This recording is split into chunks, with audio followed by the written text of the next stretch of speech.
80% of your pay goes to your brother, Mom said, her voice flat, arms folded like she was reading from a rulebook she'd written just for me. The other 20? Mine. Simple as that. The air in the kitchen felt heavy, like the walls were leaning in to hear my answer. I set my coffee cup down slowly, letting the silence stretch just enough for her to think she'd won. Then I stood, grabbed my jacket, and slipped one arm into the sleeve. Here's simpler, I said, meeting her eyes. I'm gone, and you'll never see a cent from me. Pay your own bills. Her face didn't crumble, not yet. It tightened, sharp as glass, the way the sky hardens just before a storm breaks.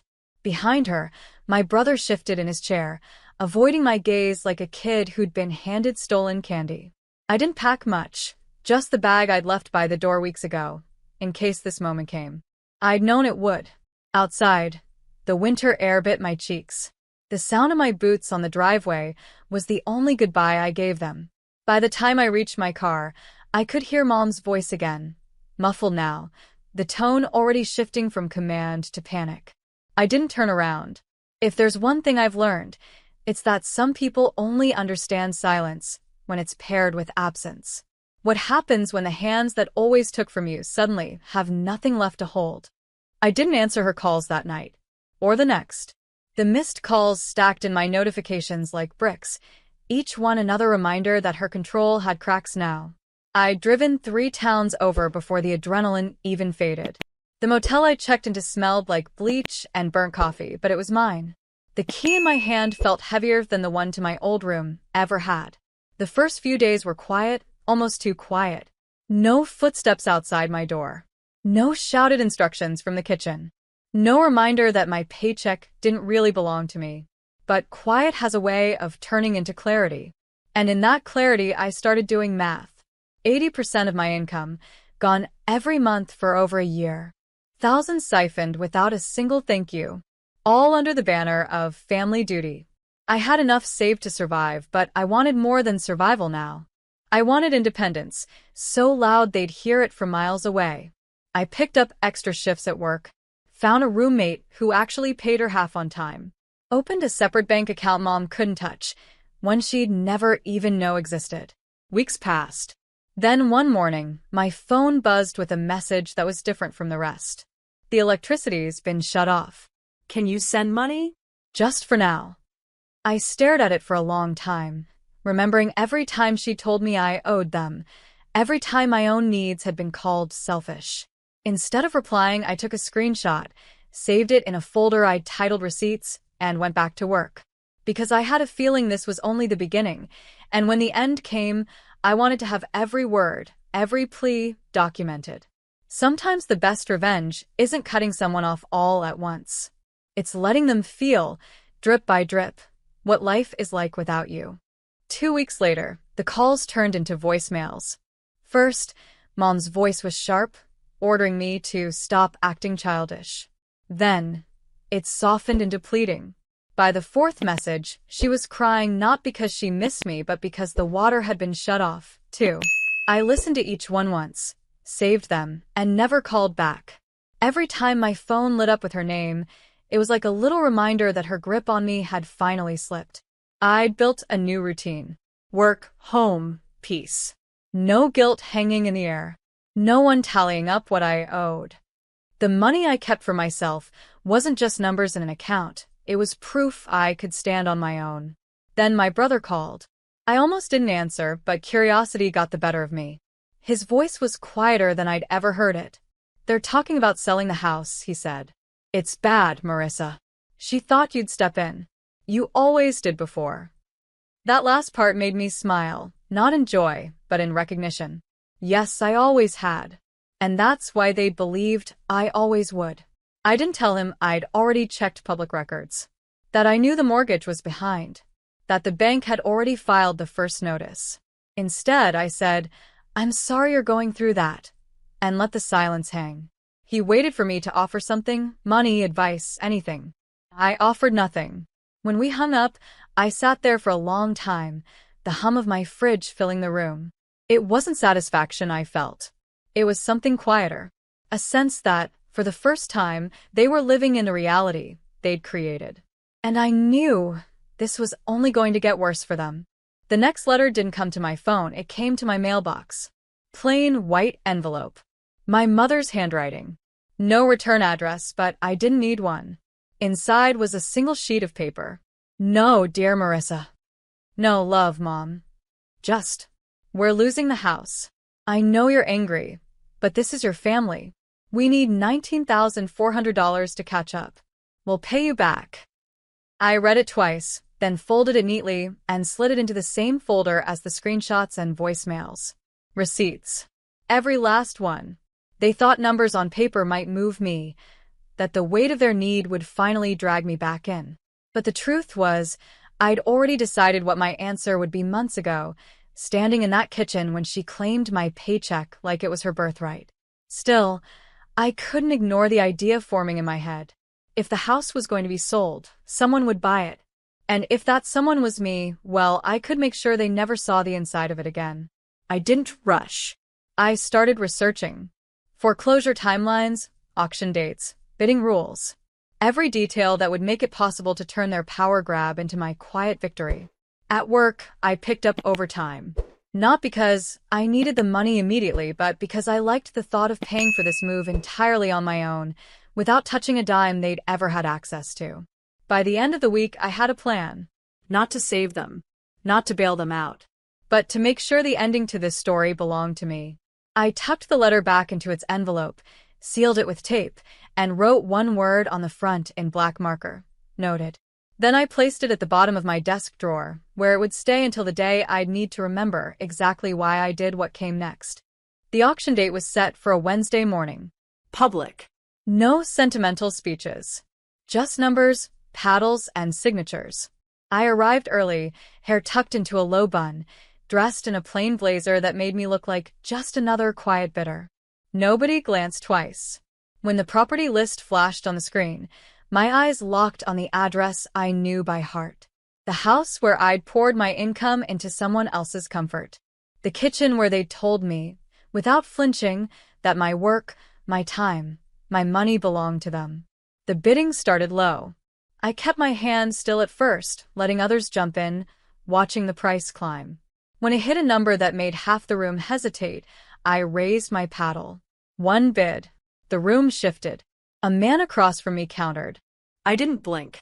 I raised again. And again. It became a rhythm, his hesitation, my certainty. Until finally, the auctioneer's voice cut the air. Sold. Gavel down. The papers were in my name before noon. No co-signers.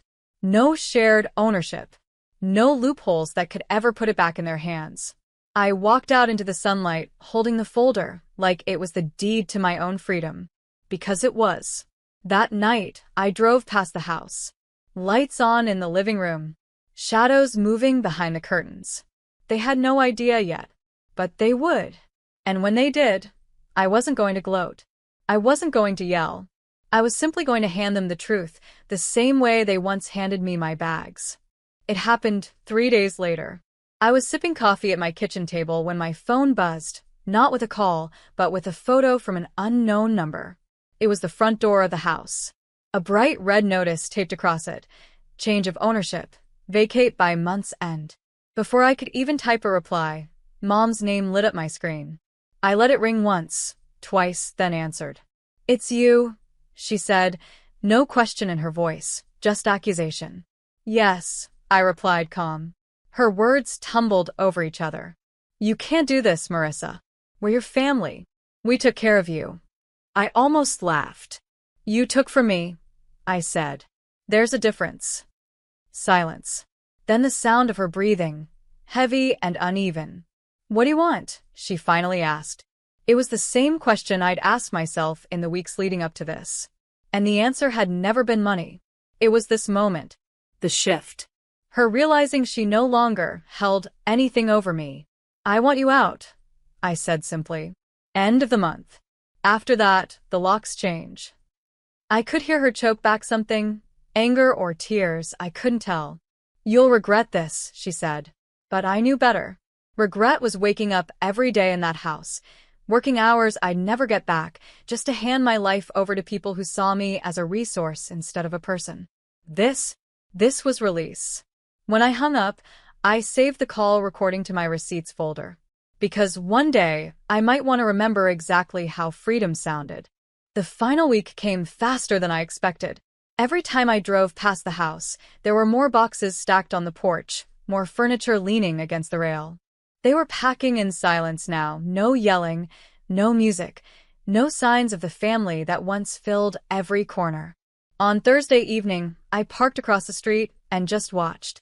My brother carried out a lamp I recognized, one I'd bought years ago, back when my paychecks went straight into their comfort.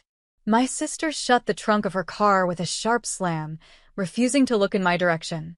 Then Mom appeared in the doorway. She didn't step outside. She just stood there, holding a set of keys in her palm, staring at them like they were the last proof she belonged here. For a second, I wondered if she'd walk over. If she'd try one last time to bargain, to soften her voice, to rewrite the years in a single conversation. But she didn't.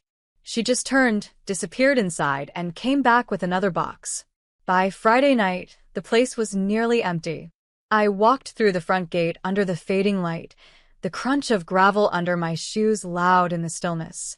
The air smelled different, less lived in, more like possibility. I stood in the driveway, the same spot where she once told me how much of my life belonged to them, and thought about how strange it felt to reclaim a place without raising my voice, without lifting a hand. Tomorrow the locks would change. And when they did, this house, and everything it represented, would finally be mine alone. Saturday morning broke clear and cold, the kind of air that wakes every nerve in your body. The locksmith arrived right on time, his van humming in the driveway. I stood on the porch as he worked, each metallic click a chapter closing. When the last lock turned, he handed me the keys, smooth, cool, and heavier than they should have been. Not just metal. History. Inside, the house felt hollow.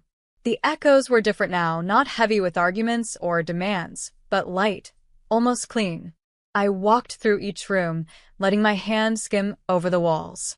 In the kitchen, I paused. This was where she'd stood, arms folded, dictating exactly how my paycheck would be carved up for everyone but me.